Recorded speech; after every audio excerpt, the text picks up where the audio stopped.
수학이라고 오셨죠? 맞죠? 체육이면 안 왔을 거고 우리 교육감님 전공하시는 사회면 더욱더 안 왔을 건데 수학 때문에 오신 것 같습니다. 우리 8월달에 가서 봐봤죠? 1년 유예는 됐지만 수학이 절대평가가 아니고 상대평가에 들어간다 해가지고 뜨끔했죠? 수학을 담당하고 있는 장학사로서 어머님보다 더 뜨끔했습니다.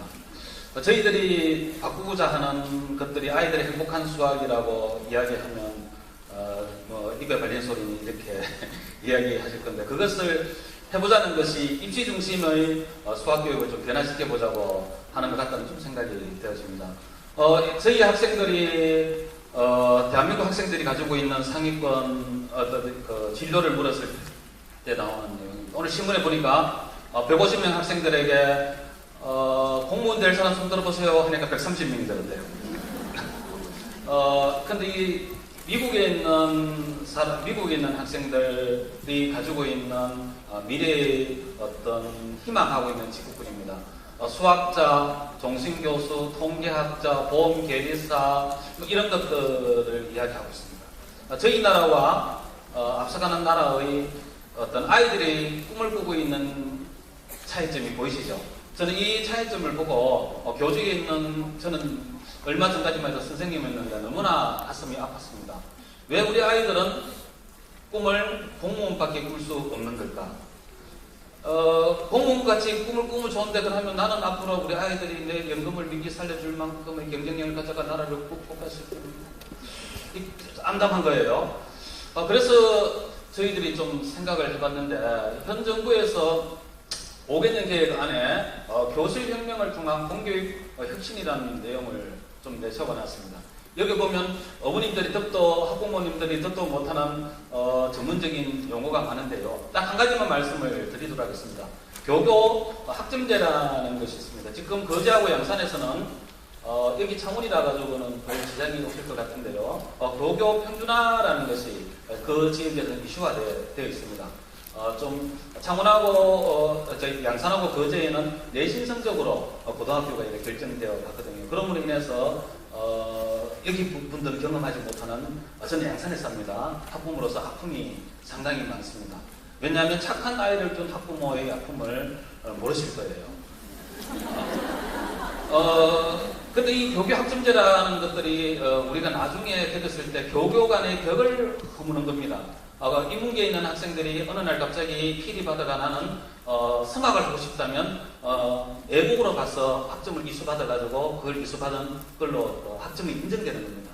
기타 치는 아이가 어느 날 필 받아가 미적분을 할 수 있는 인문계로 와가지고 하면 인문계 학점을 받을 수 있는 학교의 벽이 허물어져가 우리가 원하는 궁극적으로 원하는 아이들이 원하는 적성에 맞는 선택을 해가지고 적성에 맞는 대학으로 가는 어떤 초보적인 단계로 보시면 좀 될 것 같다는 좀 생각이 들어지고 이런 많은 변화들이 있는 가운데 수학이 그 중심에 있다는 좀 생각이 들고요. 그래서 이 수학이 경상남도 교육청에서 이야기하는 체험, 탐구, 가정중심, 억수로 어려운 거, 다른 말로 하면 활동중심, 옛날에 혼자서 문제 풀고 칠판 중심이라 선생님인데 분별 나오고 패하고 이렇게 하는 것이에서 어떻게 변화해야 되는가? 이 변화되는 수학의 흐름이 앞으로 우리 대한민국의 입시, 특히 진로와 어떤 관계가 있는가에서 먼저 학부모들에게 의문점을 던져보고 거기에서 한번 소통하고 공감할 수 있는 시간을 한번 마련해 보도록 하겠습니다. 가희전 이렇게 이야기합니다. 경상남도에서 입시 정보에서는 최고라고 생각합니다. 경상남도 김종선 장학사님을 힘찬 박수로 맞이하겠습니다. 장학사님 18분 안에 끝내주세요. 18분.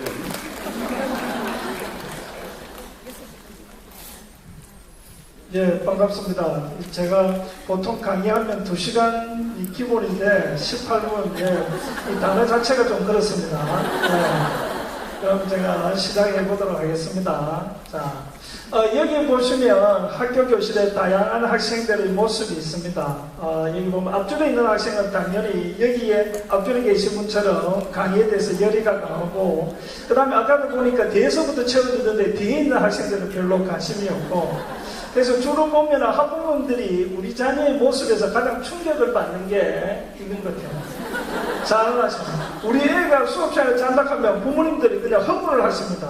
그럼 과연 부모님들은 학교 다닐 때 자지 않았느냐? 잘 생각해 보시면 답이 나올 겁니다. 전혀 걱정하실 필요가 없습니다. 왜? 많이 자는 학생이 우울증 걸릴 확률이 낮다. 예, 이런 연구 결과가 있기 때문에 긍정적으로 생각하시면 될 것 같습니다. 자, 그 다음에 여기 보면은 주로 부모님들도 아직은 아니지만 언젠가 가야 될 곳입니다. 예, 언제 가겠습니까? 고3 때 되면은 가게 되는 803 갑바입니다. 가서, 예, 요즘은 자식 잘 되라고 하는 이유가 옛날에는 자식부터 도움을 받기 위해서 그렇지만 지금은 내 것만 가져가지 말라는 이런 심정으로, 예, 자식 잘 되기를 바라고 있습니다. 그래서 제가 어른이 되어 보니까 우리 어머니도 역시 여기 갔다 오셨는데 자식 때는 몰랐지만 부모가 되니까 그런 심정을 알게 됐습니다. 그래서 지금은 조기 교육이 중요한 게 아니고 조기 관심입니다. 관심. 그래서 미리 자녀에 대해서 관심을 가지든지 니 이래라 저래라 하는 게 아니고 지켜보고, 그런데 요즘 자식은 너무 가까이 가면 간섭이라 하고 멀리 떨어지면 나는 죽은 자식이다 이런 이야기를 합니다. 그래서 여기에 계시는 부모님들은 전혀 걱정할 필요가 없거든요. 미리 관심이 있기 때문에 이 자리에 자발적으로 오신 것이 아닌가 이렇게 생각합니다. 지금 현재 요 위에 숫자를 한번 보시면 2018입니다. 이거는 지금 현재 학생이 대학을 가는 해가 2018. 그 다음에 2021은 누구한테 해당되겠습니까? 중3 학생들이 대학을 가는 해고, 그 다음에 2022 이렇게 됐습니다. 그래서 얼마 전에 수능이 개편이 유예돼 버렸죠. 유예되는 바람에 중3에서 그 공이 어떻게, 예, 아내방 중에 홍두깨를 해가지고 중2 애들이 지금 부모님들이 경하게 금치 못한다는 이런 이야기가 있습니다. 그래서 지금 현재 입시는 당분간은 수시 정시로 이렇게, 예, 여기 학부모님도 공감하고 있습니다. 자, 수시 정시로 이렇게 이루어져 있고 그 중심에는 학생부 위주 전형, 그 안에 학생부 교과 종합으로 이렇게 있는데 지금 중3 학생들까지는 이 상태를 유지하게 되고, 그 다음에 중2 학생부터는 뭐가 사라졌습니까? 예, 똑똑히 보셔야 됩니다. 자, 뭐가 사라졌습니까? 논술이 사라질 가능성이 많습니다. 중2부터는. 그 다음에 잘 보셔야 됩니다. 눈 크게 뜨시고, 예, 특기자 전형, 특목고 학생들을 위한 전형이 폐지가 되고, 뭐로 유일하게 특기자는 예체능만 갖게 되는 그런 상황이 중2부터 벌어진다 이래 보시면 됩니다. 자, 이게 무엇이겠습니까? 생존 배낭이라고 하는 겁니다. 그러면 앞으로 유일하게 살아남을 수 있는 전형은 무슨 전형이냐? 바로 학생부 위주 전형이 되는 겁니다. 그래서 학생부는 뭐의 준말이죠? 학교생활기록부입니다. 부모님 때는 학교생활기록부가 있었습니까? 없었습니다. 부모님 때는 생활기록부라고 했죠. 예. 근데 학교자가 붙었다는 것은 이게 엄청난 변화를 가져오게 된 계기가 된 겁니다. 그래서 그 학교생활기록부 중심으로 해서 학생들을 선발하겠다 하는 것이 학생부 위주 전형이고, 그 안에는 학생부 교과전형, 종합전형 두 개가 있습니다. 자, 볼까요? 여기에 남학생, 여학생이 있습니다. 제가 어떤 전형이 있다고 했지? 학생부 교과, 학생부 종합. 나중에 제가 테스트 해보겠습니다. 잘 들으셔야 됩니다. 예. 자, 여기에 남학생, 여학생이 있습니다. 자, 여학생은 어떠냐 하면은 출결도 우수하고 수상도 많고 그 다음에 모든 게 우수합니다. 내신 성적도 좋고, 그러면 남학생은 사고결도 있고 학폭도 있고 수상도 없고 막 아무것도 없습니다. 오직 뭐밖에 성적만 우수하다. 그러면 누가 좋은 대학 가겠습니까? 앞으로 여학생입니까? 남학생이십니까? 둘 다입니다. 둘 다입니다. 왜? 자, 남학생, 여학생은 학생부 종합, 학생부 교과로 다 갈 수 있고, 남학생은 다른 건 안 좋은데 뭐는 좋다? 성적이 좋으니까 학생부 교과로 가는 겁니다. 아시겠습니까? 그게 바로 학생부 종합과 학생부 교과라는 겁니다. 그런데 앞으로 가면 갈수록 주요대 중심으로 해서 무슨 전형은 사라진다? 학생부 교과는 줄어들 수밖에 없는 상황입니다. 왜냐하면 학생부 종합과 교과를 제가 한번 다시 보겠습니다. 자, 이게 뭡니까? 예, 똑똑하십니다. 역시. 예, 빙산. 그렇지만 우리가 빙산하면 나온 말이 빙산일각이라고 합니다. 그러면 결국은 위에 드러나 있는 이거는 학생부 교과 전형으로 뭘 중심으로 결과입니다. 문제를 알고 맞추는지 모르고 맞춘 데에서는 관심이 없고 결과에 대한 점수에 대해서만 관심을 갖는 것이 바로 학생부 교과 전형입니다. 그렇지만 학생부 종합 전형은 뭘 중요시하겠습니까? 과정을 중요시합니다. 그래서 지금 이제 내년에 중학교 1학년, 고등학교 1학년에 적용되는 2015 개정교육과정은 저는 생각할 때 한마디로 따는 뭐냐면 과정 중심입니다. 과정 중심.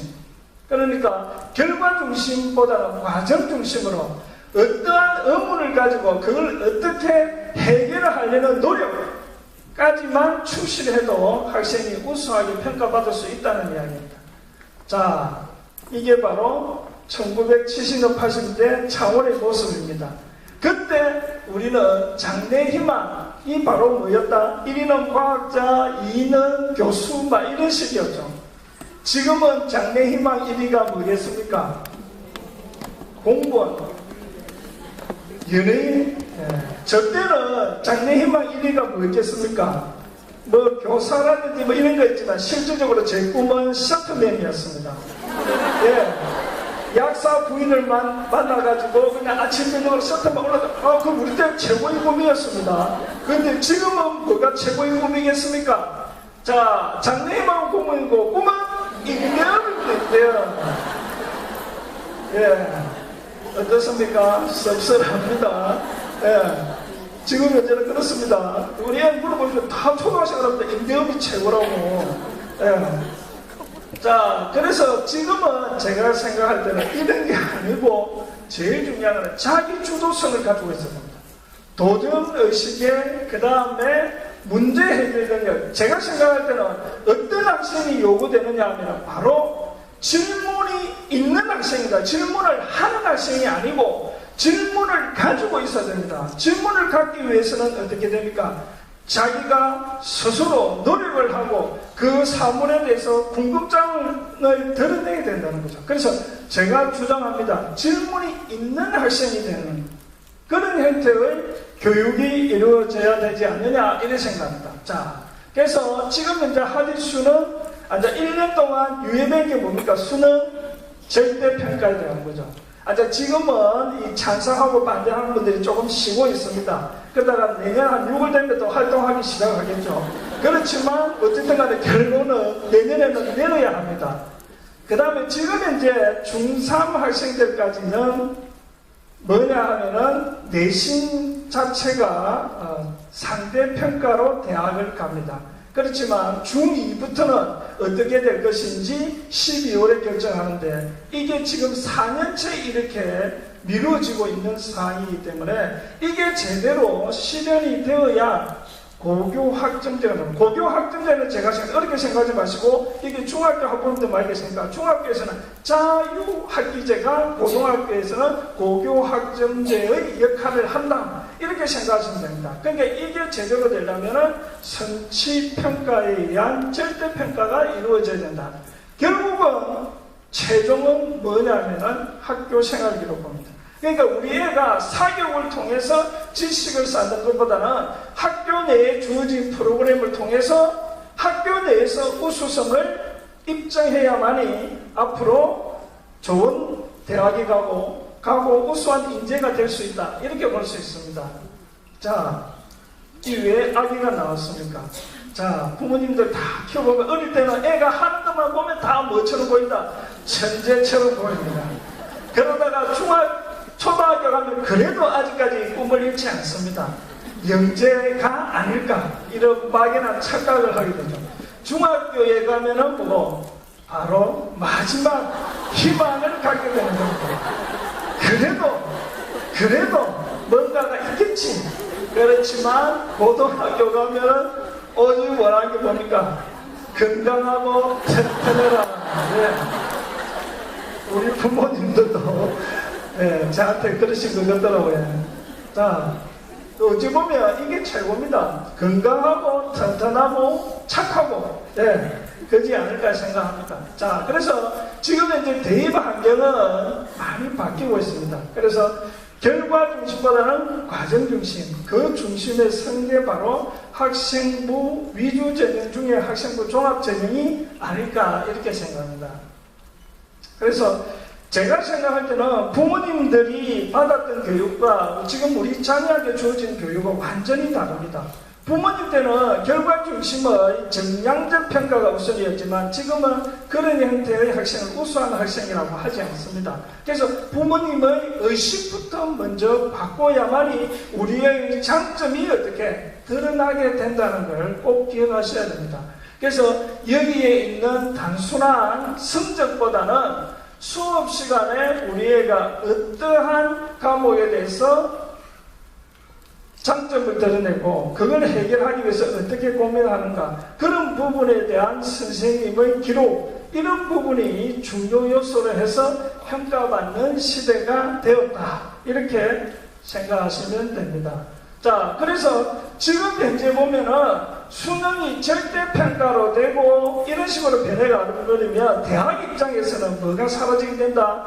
이 애가 우수한지 저 애가 우수한지 알 수가 없습니다. 그렇기 때문에 변별력이 사라지게 되니까 수능에 대한 활용도는 줄어들게 되고 결국은 살아남는 것은 뭐냐면 학생부 위주 전형이고 그 다음에 학생을 보지 않고 서류를 통해서는 확인할 수 없으니까 면접이 강화되는 쪽으로 갈 수밖에 없습니다. 그러면 면접을 잘하려면 토론, 토의, 발표 수업이 결국 활성화되어야 되고, 그래서 결국 우리 교육관님이 지금 주장하고 계시는 수업 방법 개선, 이런 부분이 계속 변화되고 있는 부분에 합당한 조치가 아닐까 이렇게 생각합니다. 자, 여기 뭐죠? 저희가 누구죠? 제가 싫어하는 애입니다. 자, 면접의 3대 악조건이 있습니다. 어머니 오늘 집에 가시면 막 다 확인할 수 있습니다. 그죠? 옆에 자시는 분 다 여기에 해당됩니다. 말이 짧습니다. 길지 않죠. 우리 애 같은 경우도 뭐라고 이야기하면 한마디밖에 안 합니다. 아빠 신경껏. 그 이야기밖에 하지 않습니다. 자, 학교생활 기록부는 키워드는 이런 결과가 아니라 지금 앞으로는 뭐다? 과정 중심입니다. 과정 중심. 아시겠습니까? 그래서 과정이 중요하다는 이야기를 제가 꼭 드리고 싶습니다. 자, 아까 전에 우리 교육장님도 말씀하셨는데 저희 악몽은 1번이 뭐였냐? 지난해 양산에서는 군대였지만 이번에 제가 곰곰이 생각해보니까 제 악몽은 이겁니다. 누구였습니까? 한이, 자칭 한이라고 하는 사람이 항상 제 옆에서 잡니다. 저희 집사람이 저한테 최고의 악몽입니다. 현실에서도 힘든데 꿈속에까지 나타나면 제가 어쩌란 말입니까? 두 번째는 바로 수학입니다. 저도 수학 문제 푸는 그 법을 최고의 악몽이죠. 수학이 사실 힘듭니다. 그렇지만 앞으로의 수학의 역할은 단순하게 문제를 많이 푸는 그런 형태가 아니라는 거죠. 왜 수학이 필요한가? 수학을 통해서 사고력, 창의력, 그 다음에 자기 주도성, 문제 해결 능력이 키워집니다. 다른 과목도 다 중요하지만 결국 이 수학으로 길러지는 이 네 개를 통해서 바로 이루어질 수 있는 게 바로 학생부 종합전형입니다. 학생부 종합전형에도 제가 앞에 서두에 이야기했지만 이 네 개를 우리가 어떻게 할 수 있다는 이야기죠. 자, 그 마지막에 앉아 됐습니다. 18분이 돼가는 것 같습니다. 자, 여기에 보시면은 자녀한테 제일 중요한 거는 뭐냐면 무조건 잘한다고 했을 때는 완전히 애가 어떻게 달라지는 거죠. 그렇지만 니는 좀 하려고 하는데 넌 안 돼 이러진 않습니다. 이게 바로 피그말리온 효과랍니다. 그래서 자녀한테 제일 중요한 거, 자, 지금부터 한 자씩 따라갑니다. 자, 뭡니까? 그러니까 우리 자녀한테 제일 중요한 게 뭐다? 자신감입니다. 자신감을 불러줘야 된다는 거예요. 잘한다 하면 잘합니다. 그래서 중3 학생들한테 제일 중요한 시험이 뭔지 아십니까? 바로 고등학교 갈 때 만편성고사입니다. 그걸 잘 치게 되면 애가 고등학교 가서 성적이 확 올라가 버립니다. 그거는 제가 여러 경험을 통해서 확인된 겁니다. 그만큼 애들한테는 뭐가 중요하다? 예, 오늘 가서 똥 못하면 니는 아빠 닮아서 이런 소리 하시지 말기 바랍니다. 자, 그러면 마지막입니다. 자, 모든 것은 지금 현재 입시는 학교에서 시작해서 어디서 끝낸다? 학교라는 거 꼭 기억해 주시기 바랍니다. 자, 마지막으로 이 세상에서 가장 희한한 사진 하나 보여드리면서 마치도록 하겠습니다. 감사합니다.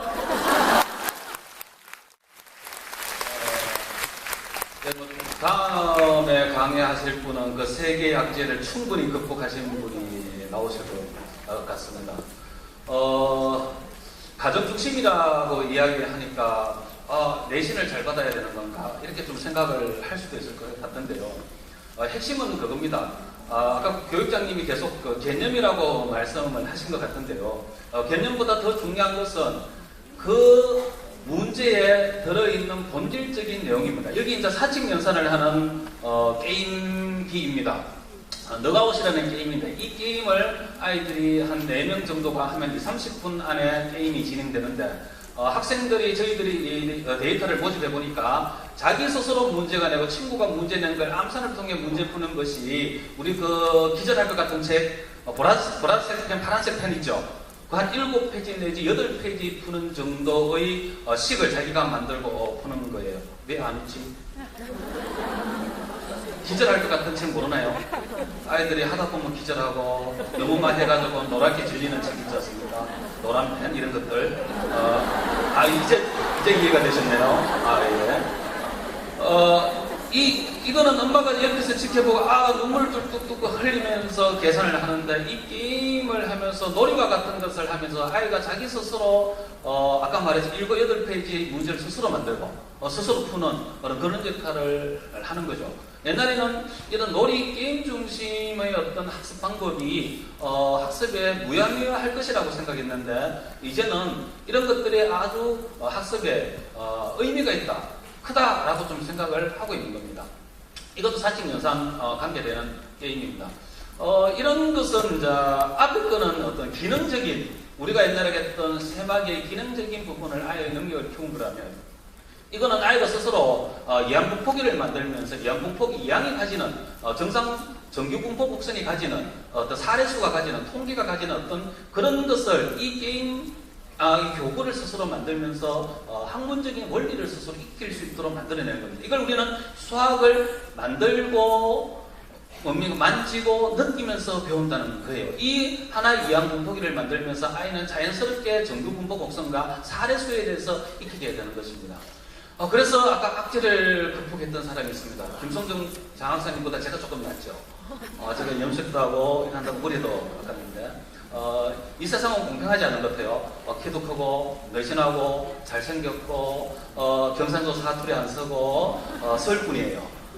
근데 지금은 경상도에 내려와 계십니다. 왜 어머님들이 여기 왔고 앞으로 우리 자녀에게 수학은 어떻게 가르쳐야 되는가, 수학을 통해 우리는 무엇을 얻을 건가에 대해서 15분 동안 너무너무 교수님 강의를 하면 어머님들은 너무너무 듣고 싶어 하세요. 더 듣고 싶어 하세요. 그래 나가실 때 교수님하고 한 3, 40분이 둘러서가 교수님 못 가게 이래가지고 한 2시간 정도 또 토론이 이루어지거든요. 오늘은 그런 일이 좀 없어서 한 30분 정도로 좀 끝내주면 고맙겠다는 좀 생각을 드립니다. 그래서 우리 이동환 교수님, 오늘 이 자리는 제가 드리는 말씀을 여러 번 말씀을 드리겠지만 이 자리에서 모든 궁금증이나 갈증을 해소할 수 있는 자리는 아닙니다. 새롭게 변하는 수학, 새롭게 변하는 교육의 패러다임에 대해서 앞으로 수학 교육과 학교의 교육과정의 패러다임이 저렇게 변화되어 가겠구나, 정말 변할까라는 고민과 계기를 가져갈 수 있는 시간이 좀 되었으면 좋겠고요. 여기서 오늘 이동환 교수님이나 오늘 이 토크 콘서트를 통해서 가지는 의문점은 해결할 수 있는 부분이 너무나 많습니다. 전부 다 어디에 들어있습니까? 데이터들은 서구에 들어있습니다. 그렇죠? 인터넷에서 찾아보면 저보다 더 이동환 교수님보다 더 상세하게 자세한 모든 자료가 들어있습니다. 오늘 그것을 찾을 수 있는, 그것을 찾기 위해 노력할 수 있는 좀 계기가 되었으면 좋겠다는 생각하고요. 세계의 악몽이 필요 없는 선택받은, 이 세상에서 선택받은 이동환 교수님을 힘찬 박수로 맞이하겠습니다.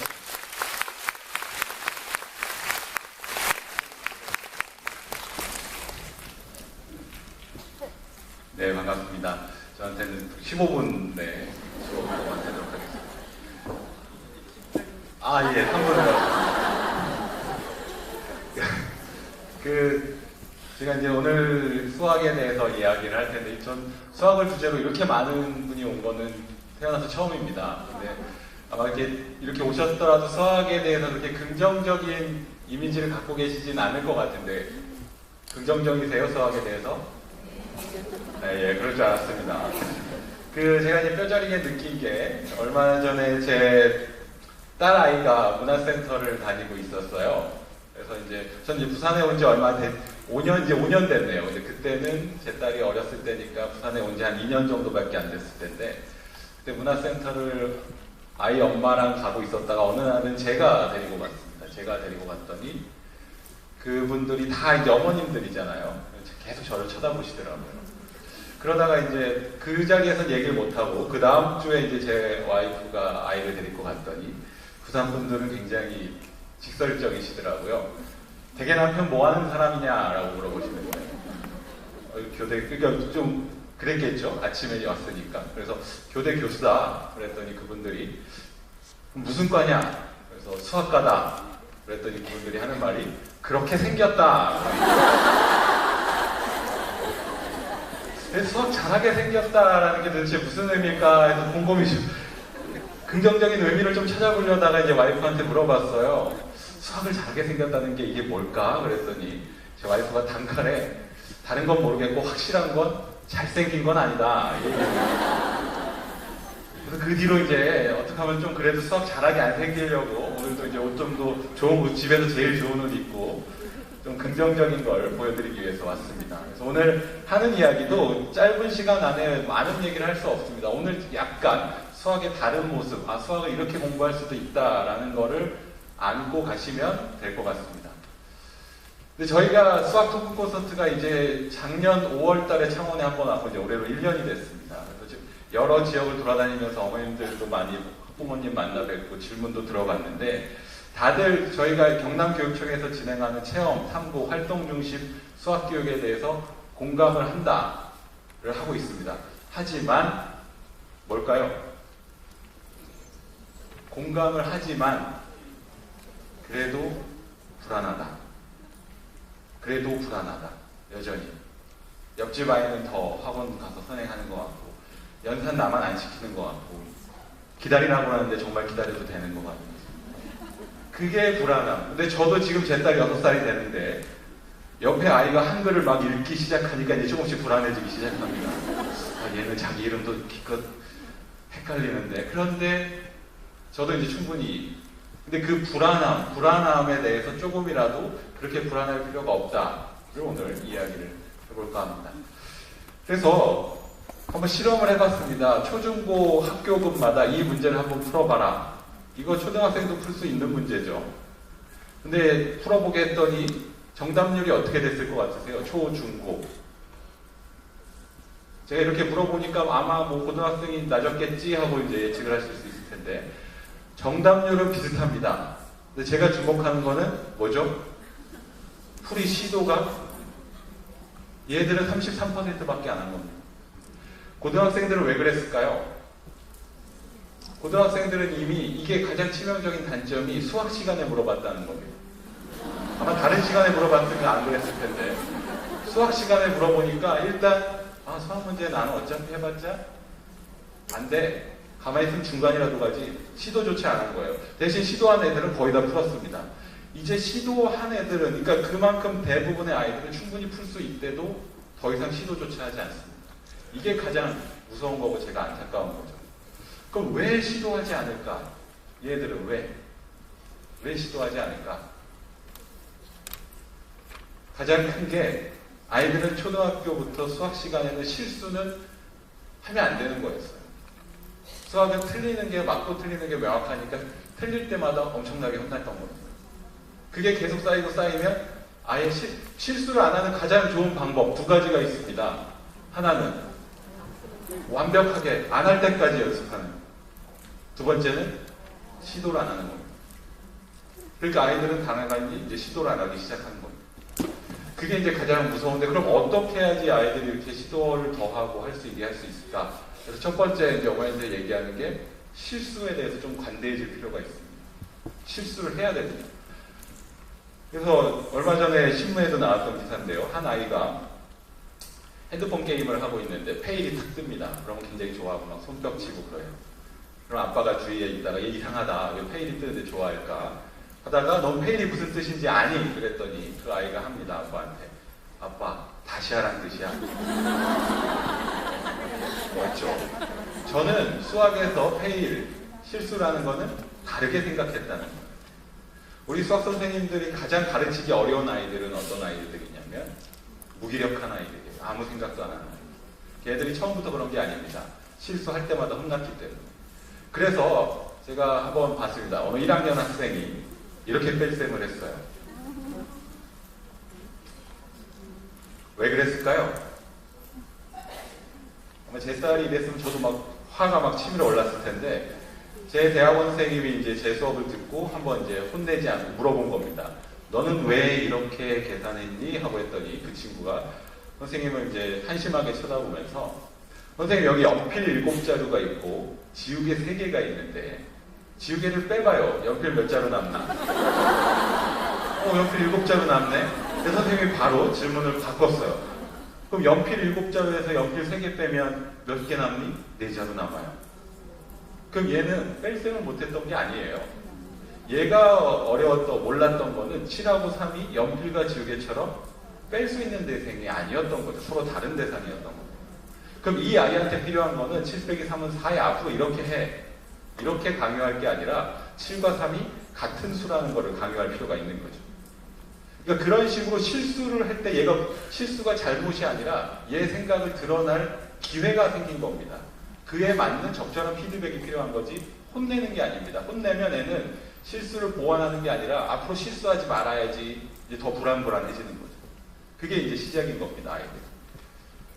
그래서 실수는 제가 그냥 실수가 중요하다는 게 아니라 요새는 뇌과학이 중요하죠. 뇌과학에서 실험을 한번 해봤는데 실수할 때 우리 뇌에서 어떤 일이 벌어지나 봤더니 이렇게 시냅스에서 불빛이 반짝 일어나는 겁니다. 실수를 하면. 근데 실수를 할 때 실수를 내가 했다라는 걸 알면 당연히 뇌가 성장하는데 실수했는지도 인지를 못해도 뇌가 성장을 합니다. 내가 실수했는지 안 했는지 모르는데도 실수하면은 뇌가 성장한다는 거예요. 그게 잘 이해가 안 되시죠? 선생님, 여기, 아까. 지금 제 딸이 6살인데 숫자를 한참 배우고 있습니다. 숫자 한번 잘 들어보세요. 숫자 세는 걸. 100 넘어갈 때.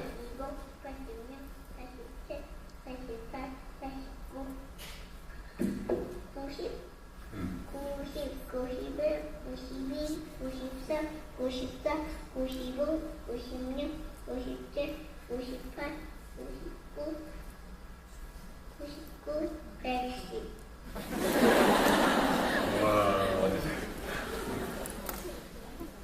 뭘 들으셨나요? 얘가 99 한 다음에 몇 번 쉬죠? 99, 99 한 다음에 110 그랬어요. 왜 그랬을까요?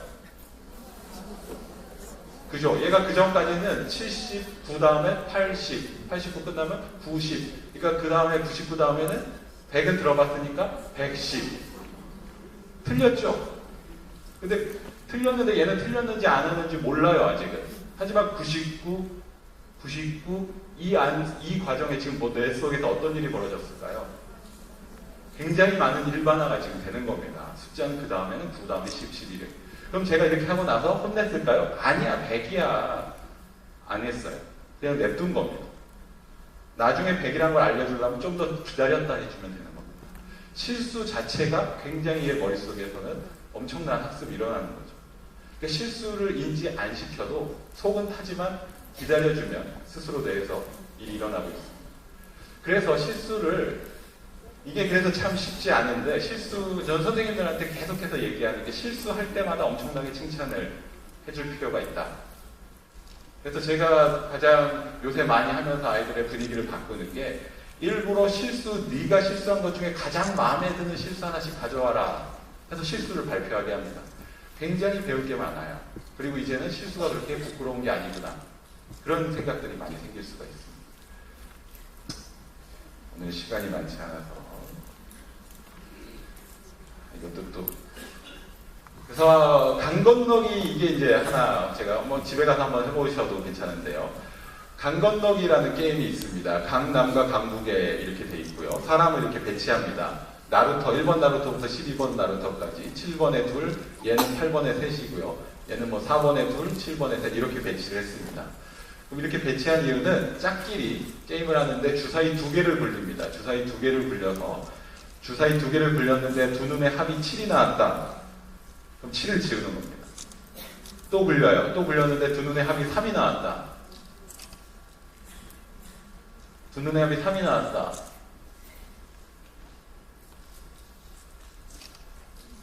3을 지우는 겁니다. 그러면 3이 지워지면 밑에는 지워질 게 없죠. 이렇게 해서 제일 먼저 지운 사람이 이기는 거예요. 그러면 하려면 어떻게 해야 되겠어? 내가 유리하게 잘 배치를 해야겠죠. 그래서 실제로 한번 제가 5학년 학생들하고 해봤습니다. 그래서 위에 있는 학생은 실제로 두 눈의 합을 해보면 똑같이 나오지 않을 겁니다. 실제로 7이 가장 많이 나와요. 그래서 이 위에 있는 학생은 실제로 그 반의 수학을 어느 정도 잘하는 학생이었습니다. 그리고 밑에 있는 학생은 그 반에 있는 착한 학생이었어요. 다 똑같겠지 뭐. 이렇게 하고 게임을 했는데 마지막에 쉽게 이길 줄 알았던 애가 7하고 2가 마지막까지 남았다가 7이 먼저 나오는 바람에 위에가 이겼어요. 이렇게 했더니 두 번째 게임부터 전략이 바뀝니다. 이 착한 아이도 전략을 바꾸는 거죠. 그래서 두 번째에서 밑에 애가 이겼고요. 이러다가 세 번째 게임에서 또 이때 얘가 이겼어요. 그래서 세 번째 게임 위에 있는 아이는 또 전략을 바꿉니다. 밑에 있는 아이는 이때가 너무 좋았던 나머지 그대로. 그래서 세 번째 게임은 얘가 이겼어요. 근데 여기서 중요한 건 누가 이겼느냐가 아니라 처음에 이렇게 달랐던 아이, 분명히 둘 다 기준으로 보면 실수를 한 거죠. 계속해서 피드백을 받아서 가장 완성적인 형태로 비슷해져 간 겁니다. 아이들은 충분히 교사의 개입이 없어도 충분히 실수를 수정하고 훨씬 더 많이 배울 수 있고요. 이렇게 하고 나면 착한 이 아이가 저한테 질문을 던집니다. 이게 왜 이렇게 됐죠? 선생님 도대체 7이 왜 이렇게 많이 나와요? 라고 질문을 합니다. 근데 보통의 이 학습은 중학교 2학년 때 모든 교과서마다 주사위 던졌을 때 4가 나오는 게 몇 가지냐 이런 식으로 물어보는데 이렇게 물어보면 아이들은 왜 이걸 하는지 궁금하지도 않죠. 근데 이제 활동으로부터 시작하면 아이들이 역으로 질문을 하기 시작을 한다는 겁니다. 이게 지금의 수학교육에서 강조하는 게 어떤 개념에서 시작하지 말고 맥락에서부터 시작을 하자. 이게 이제 현실적 수학교육이라는 이름을 붙였지만 지금의 수학교육의 큰 방향입니다. 왜 활동하고 체험 이걸 강조하느냐? 그래야지 아이들이 실수를 스스로 교정하고 뭔가 수학화를 할 수 있는 여지가 생긴다는 겁니다. 그렇지 않으면 뭔가 시도할 수조차가 없는 거죠. 그래서 처음부터 선생님이 맞는 걸 가르쳐주는 게 아니라 맥락을 열어주고 충분히 실수하고 실패하고 피드백을 받으라, 시행착오를 하라라는 기회를 주겠다는 게 지금의 수학교육의 방향이고 길게 보면 단기간에 보면 좀 많이 틀리고 해서 답답할 수 있지만 길게 보면 그게 훨씬 더 효과적이다. 그래서 두 번째는 이 실수가 그냥 실수만 계속하게 하면 되느냐? 그게 아니라 이제 연결을 해서 할 기회를 줄 필요가 있다는 거죠. 제가 이제 많이들 잘하는 아이들, 수학 잘하는 애, 못하는 아이들을 이제 인터뷰를 해봤는데 재밌는 거는 수학을 좋아하는 아이들은 외울 게 없어서 좋다고 합니다. 근데 수학을 싫어하는 아이는 외울 게 너무 많아서 싫다는 거예요. 그러니까 이 아이들의 가장 큰 차이는 이 연결이 안 된다는 거죠. 그래서 이 연결을 할 수 있는 기회를 많이 줄 필요가 있습니다. 그래서 이게 하나 제가 실험을 한번 해봤습니다. 아이들이 나눗셈 굉장히 어려워합니다. 3학년 때 이제 세로셈을 하기 시작하는데 다른 거에 비해서 나눗셈, 세로셈을 굉장히 어려워해서 이제 시간을 좀 갖고 시골에 있는 학교, 왜냐하면 이제 서울 도시에 있는 학교는 이미 선행이 돼서 뭔가 새로운 걸 하려고 그러면 오염이 돼서 잘 받아들이지 않아요. 그래서 일부러 시골에 학교에 가서 배우기 전 학생들을 대상으로 어떻게 시작을 했느냐? 아직 나눗셈을 모르는 애들한테 이런 문제를 냈습니다. 여기 사과가 18개 있는데 6사람한테 나눠주려면 한 사람당 몇 개씩 줄 수 있을까? 18 나누기 6이죠. 근데 나눗셈 모르는 아이들 이거 못 풀까요? 할 수 있죠? 어떻게 할까요, 대부분? 3개씩, 3개씩 주면서 하겠죠. 그래서 그걸 조금 더 어렵게 만들었습니다. 그럼 96개 있는데 6명한테 주려면 어떻게 할까? 해봐. 했더니 이제 막 시작을 합니다. 한 아이는 6을 계속 빼는 거예요. 16번 빼서 16개씩 주면 돼요. 어떤 아이는 얘 좀 멍청하다. 난 24씩 왕창 빼야지. 얘가 왜 24씩 뺀지 모르지만 24가 편한가 봐요. 그리고 몇 명 이렇게 세고 누구는 60씩 빼고 그래서 다른 애들이 다 빼는데 자기 나름 뺄 때마다 애들이 여기다 이제 뺀 횟수를 쓰는 거예요. 이런 식으로. 그랬더니 이제 선생님이 가서 넌지시 어차피 우리 횟수 써야 될 거 여기다 쓰지 말고 위에다 쓰면 안 될까? 이 정도는 해줄 수 있죠, 애들이. 그래서 뭐 그 정도야 선생님 해드릴게요 하고 이제 위에다 이제 빼기는 횟수를 쓰기 시작합니다. 왜 이렇게 했을까요? 나중에 몫을 여기다 쓰게 하려고. 그래서 그 다음 시간에 어차피 빼는 거 왕창 더 빼는 게 좋지 않느냐 해서 한 4차시에 걸쳐서 차근차근 했더니 나눗셈 알고리즘이 익숙해진 겁니다. 그러니까 이게 지금 이렇게 보면 어떻게 보면 길게 느껴질 수가 있는데 시골에 있는 평범한 아이들도 충분히 스스로 발명해낼 수 있는 방법인 겁니다. 그래서 이런 아이들이 다른 아이들에 비해서 좋은 방법은 보통 아이들이 나눗셈 알고리즘에 이제 헷갈리기 시작하면 굉장히 기발한 방법들이 막 나옵니다. 도대체 어떻게 이렇게 풀었는지 하는. 근데 왜 걔들이 그걸 틀린 걸 모르고 계속 그 방식대로 하느냐? 걔들은 공식을 외운 다음에 적용하는 거였는데 그게 살짝 기억이 안 나는 순간 얘들 머릿속에 어떻게든 무슨 공식이 있었는데 떠올리다 보니까 억지스러운 공식을 찾아내는 거죠. 그런데 이렇게 배운 아이들은 이게 나눗셈 공식이 헷갈리는 순간 어떻게 되겠어요? 다시 뺄셈으로 돌아갑니다. 복원할 수 있는 지점이 생긴 거예요. 그럼 실수를 교정할 수 있는 거죠. 그런데 그렇지 않고 따로따로 배운 애들은 그게 헷갈리는 순간 복원할 지점이 사라집니다. 그래서 온갖 기발한 새로운 방식들이 나오는 거죠. 그래서 충분히 실수할 수 있고 나와 내가 충분히 알고 있는 뺄셈과 연결해서 지도할 수 있는 그 과정까지 기다려주는 게 훨씬 더 좋습니다. 저도 초중고 때 배웠던 공식 다 기억 못해요. 하지만 충분히 시간을 주면 복원해낼 수 있습니다. 이 연결이 되기 훈련을 했기 때문에. 그래서 이제 이거는 시간이 이제 한 1분밖에 안 남았습니다. 그래서 연결되지 않는 수학은 처음에는 많이 올라가는 것처럼 보이지만 결국은 다시 내려오는 수학이 되는 겁니다. 그래서 제가 요 얘기만, 그래서 제가 요새 이제 집중적으로 하고 있는 것 중에 하나가 수학이 어느 정도는 체험도 중요하지만 연습도 어느 정도 필요하죠. 어머니들 하도 많이 질문하는 게 연습을 그럼 도대체 연산 연습을 얼마나 많이 합니까? 이거 분명히 또 질문이 나올 것 같아서 그거에 대한 답만 좀 하고 끝낼 건데요. 에뛰드라는 말이 있습니다. 많이 들어보셨죠? 에뛰드. 머릿속에서 뭐가 떠오르시나요?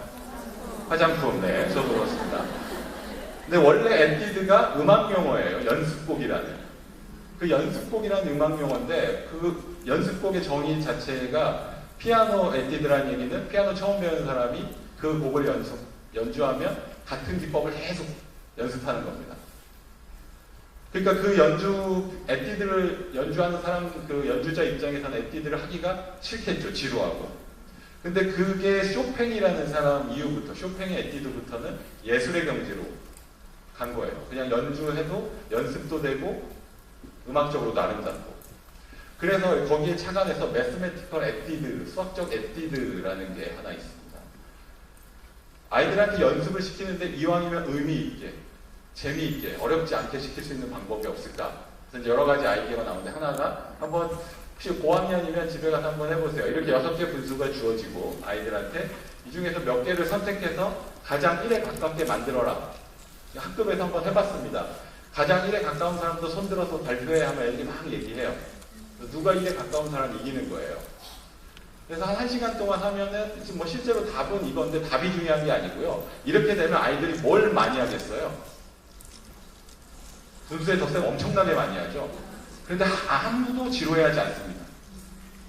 내가 1등이 돼야 빨리 맞춰야지, 1에 가까워야지, 1에 가까워야지. 그리고 다른 사람이 1에 가까운 걸 찾으면 어떻게든 저걸 검증하려고, 그렇게 오답노트 쓰고 뭐라고 해도 안 하는 애들이 다른 사람 틀린 거 확인하려고 더 하는 거죠. 그러니까 이런 식으로 에뛰드의 기본은 이왕 연습을 시키는데 학생한테 선택권을 주자. 어머님이 풀라고 하지 말고요. 그 다음에 더 큰 목표에 주목하게 하자. 그냥 10개 풀어서 끝나는 게 아니라 뭐 어떤 큰 목표를 달성하게. 그래서 이게 수학적 에뛰드고, 이거에 대해서 이런 식으로 지금 이제 계속 저도 이제 더 주목하고 연구를 하고 있는데, 그러니까 아이들한테도 선택권을 충분히 주고 더 큰 목표에 집중할 수 있도록, 그러니까 이 문제 많이 풀어가 아니라 더 큰 다른 목표를 도달할 수 있도록 주는 게 좋습니다. 제가 시간이 없어서 다른 사례는 더 못하고요. 이거 하나만 얘기하고 그러면, 선생님 제일 마지막 슬라이드 해주세요. 제가 꼭 지난 1년 동안 하면서 그 좀 위에 감사합니다에 해당되는 더 위입니다. 그 위에 좀 더 제가 한 1년 동안 느껴보니까 어머님들한테 꼭 이 말을 해주고 싶어서, 그 바로 위 그냥 보여주시면 됩니다. 네. 이미 잘하고 계십니다. 네. 그러니까 이따 아마 질문을 해주실 텐데, 아마 질문하시는 분은 알고 있는데 그 방법이 맞습니다. 한번 이따 질문하면서 다시 한번 확인을 하도록 하겠습니다. 예. 감사합니다. 해줄 분을 소개하겠습니다. 경상남도 수학교육뿐만 아니라 전체 교육을 책임지고 이끌어주는 박종훈 교육감님을 힘찬 박수로 맞이합니다.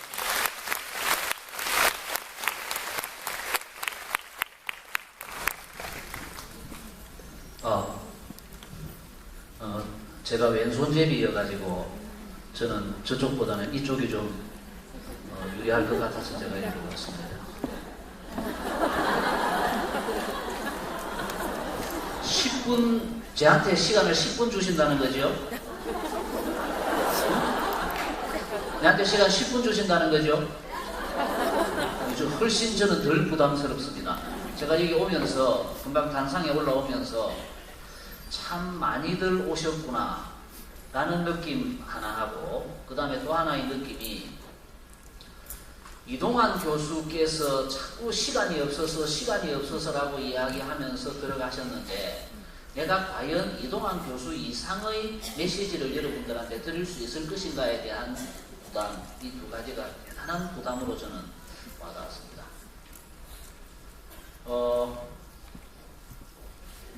저는 수포자입니다. 수포자 출신입니다. 저는 중학교 다닐 때 수학을 아주 잘했습니다. 제가 다니던 중학교, 저는 마산중학교를 나왔는데요. 마산중학교에서 전교 1등도 딱 한 번 해봤을 정도로 공부도 잘했고, 수학을 고등학교 입학시험 칠 때 수학이 20점 만점이었는데 20점 다 먹고도 시간이 남아서 여유를 부릴 정도로 수학을 잘했습니다. 그런데 고등학교에 올라와가지고 저는 수학을 포기할 수밖에 없었습니다. 그 이유를 저는 내한테도 있었고 우리 형님 두 분한테도 있었고, 그리고 저를 가르친 선생님들에게도 부분적으로 문제가 있었다고 생각을 하는데, 여기에 대한 이야기를 하려고 했습니다만, 애초에 저한테 20분이 주어져서 하려고 했는데 10분 만에 마치라고 하니까 이 이야기는 못할 것 같습니다. 그런데 저는 지금 굉장히 행복합니다. 수포자였는데도 불구하고 수학 때문에 행복합니다. 그저께 국회에서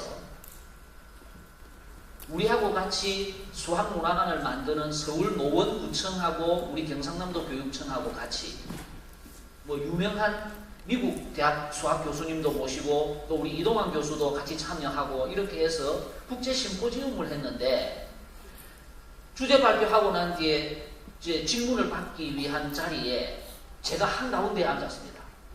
얼마나 행복합니까? 제 바로 왼쪽에 대한수학교육학회 회장님이 앉았습니다. 제 바로 오른쪽에 서울대학교 수학과 젊은 여자 교수님이 또 앉았습니다. 수학으로 저는 이렇게 행복할 수 있고, 수학으로 저는 이렇게 희망을 함께 할 수 있다는 점에 대해서 저는 정말 행복합니다. 곧 12월 달쯤까지 저희들이 내용을 채워서 경상남도 수학문화관을 개관을 합니다. 대한민국 최초입니다. 저는 이것이 경상남도 수학문화관이 아니고 대한민국 수학문화관으로 이름을 지을까도 생각합니다. 왜? 우리가 최초니까요. 방금 이동환 교수님께서 말씀을 하셨습니다만, 저는 우리 수학의 방법이 제가 배웠던 그냥 칠판에 분필 한 개만 가지고 수학을 했던 그런 방법의 어떤 그 피해자이기도 하고, 저와 비슷한 연배를 가진 분들이 그런 식으로 수학을 해왔던 데 비해서 저희들이 지금 이후에 해나가고자 하는 수학은 아이들이 도형을 통해서 또 직접 손으로 만지면서 방금 이야기해서 그 교수님이 말씀하셨던 이런 게임 비슷하게 수학을 해서 아이들로 하여금 좀 더 스스로 자발적으로 스스로 이렇게 해 나갈 수 있는 그런 수학을 어른들이 좀 더 투자하면, 그렇게 해서 많은 콘텐츠를 개발하고 프로그램을 만들어서 아이들에게 던져줄 수 있으면 저처럼 이런 수포자가 만들어지지 않고 좀 더 행복하게 수학 공부를 할 수 있을 것이라는 것을 저는 교육감이 되고 난 뒤에 양산 수학체험 축제에서 깨달았고, 그 이후에 진영중학교에서 했던 중등 수학 축제에서도 저는 확인할 수 있었고, 며칠 전에 남산고등학교에서 했던 수학 축제에서도 저는 그걸 확인할 수 있었습니다. 어른들이 조금만 더 투자하고 어른들이 좀 더 노력하면 우리 아이들은 훨씬 행복해질 수 있다. 저는 사회를 가지고 이렇게 토크쇼를 했으면 이만큼 오셨을까? 저는 사회교사 출신이었기 때문에 그런 면에 있어서 좀 자존심이 상하기도 하지만, 그러나 수학이 우리에게 얼마만큼 중요하게 와닿았기 때문에 이렇게 학부모님들이 오셨을까라는 생각에서 경상남도 교육청이 추구하는 수업을 바꿔야 한다. 수업을 바꾸어야 우리 교육의 미래가 있다. 수업 혁신. 저는 그 수업 혁신의 상징을 수학에서, 그래서 수학을 가지고 우리 선생님들 3만 명의 경상남도 안에 있는 선생님들의 수업 변화를 한번 이끌어 보고자 하는 상징으로 저는 수학을 생각했습니다. 경상남도 수학문화관 덕분에 저는 독일의 수학박물관도 한번 가볼 수 있었고요. 독일의 수학박물관에서 가장 이 상징적인 이 구조물이 여기 이렇게 있어서 앞에 사진도 하나 찍어봤습니다. 이번에 저희들 수학문화관을 저희들이 최초로 유치를 하기는 했는데 교육부에서 예산은 한 푼도 안 주었습니다. 이게 너희가 이제 전국에서 수학문화관을 막 지원한 시도교육청이 많이 있었는데, 내용을 검토해 보니까 그 내용상 경상남도 교육청이 내놓은 계획이 가장 좋으니까 너희한테 수학문화관을 만들 수 있는 권리는 주되 돈은 너희가 알아서 하라. 그렇게 해서 저희들이 예산을 많이 확보하기가 어려워서 올해 그래도 전체적으로 50억 원 정도의 예산은 확보를 해서 창원중앙중학교 별관하고 그 별관 앞에 새로운 상징적인 건물 하나를 지어서 수학문화관을 이제 합니다. 제대로 이런 구조물도 만들어지는지에 대해서는 아직 제가 확인은 안 했습니다만, 이거 이상의 그 상징물 정도 하나는 만들어질 것으로 저는 예측을 합니다. 미국의 뉴욕에 있는 수학박물관도 지난번에 제가 다녀왔습니다. 그러니까 유명한 수학문화관, 수학박물관으로 유명한 독일과 미국을 저는 다녀와서 그쪽의 내용들을 그때 미국을 갈 때는 여기 이동환 교수님하고 또 다른 교수님하고 이렇게 해서 교수님들도 몇 분 모시고 갔었는데 저는 지금 참 행복하지만 굉장히 두렵기도 합니다. 왜냐하면 이게 수학문화관의 시작이니까요. 교수님들하고 여러 차례 토론을 하고 심포지움을 하면서 교수님들께서 두 가지 요구 조건을 내놓습니다. 하나는 철학을 담아야 한다. 수학문화관 철학, 대한민국의 과학과는 100개 가까이 있는 것으로 저는 알고 있는데 수학문화관은 처음인데 여기에다가 철학을 담아라고 한다. 그래서 대단히 두렵습니다. 힘이 듭니다. 왜냐하면 이게 어떻게 철학을 담아야 할 것인가에 대한 자신이 사실은 없거든요. 그런데 세계적으로 유명한 수학자들은 다 철학자들이었다는 것도 그 과정에서 저는 학습을 하기도 했습니다. 그런 부분은 저는 우리 교수님들께서 수학문화관의 철학을 담아주실 것으로 믿고 저는 진행을 할 계획입니다. 또 하나, 눈에 보이는 아이들에게 보여주는 것에만 집중하다가 보면 2, 3년 안에 망한다. 그럼 어떻게 해야 됩니까? 끊임없이 눈에 보이지 않는 곳에서 더 많은 인원이 끊임없이 콘텐츠를 개발하고 프로그램을 개발하는 그런 연구 개발이 뒤따라야 한다. 그건 저는 할 수 있습니다. 왜? 우리 수학 선생님들이 많이 계시니까요. 우리 수학 선생님들 중에서 이 수학문화관에서 일을 하고 좋은 콘텐츠를 개발하고 프로그램을 개발할 사람들이 많이 있으니까요. 물론 거기는 교수님들의 도움을 받았어요. 선생님들의 어떤 수학과 관련된 콘텐츠 경연대회도 저는 열 생각입니다. 그렇게 해서 거기에서 나오는 좋은 아이디어를 받아서 교수님들하고 같이 콘텐츠를 제작해서 끊임없이 새로운 물건들이, 새로운 볼 것들이, 새로운 만질 것들이 자꾸 재생산되는 그런 수학문화관을 저는 만들어내겠습니다. 그렇게 해서 우리 경상남도가 수학을 통해서 모든 과목도 함께 수업을 득실하고 4차 산업혁명에 대비한, 그리고 새롭게 바뀌는, 아까 우리 김종성 장학사가 대학 입시 제도에 관한 이야기도 했겠습니다만 새롭게 바뀌어 나가는 대학 입시 제도에 맞는 그런 교실을 기필코 만들어내겠다는 것을 저는 이 수학문화관을 통해서 해내겠다라는 약속을 우리 학부모님들께 드리겠습니다. 남은 사진들이 좀 더 많이 있습니다만 저한테 시간을 10분밖에 안 주는 바람에 저 사진들을 다음에 보여드리기로 약속하고 저한테 주어진 시간 마치도록 하겠습니다. 고맙습니다.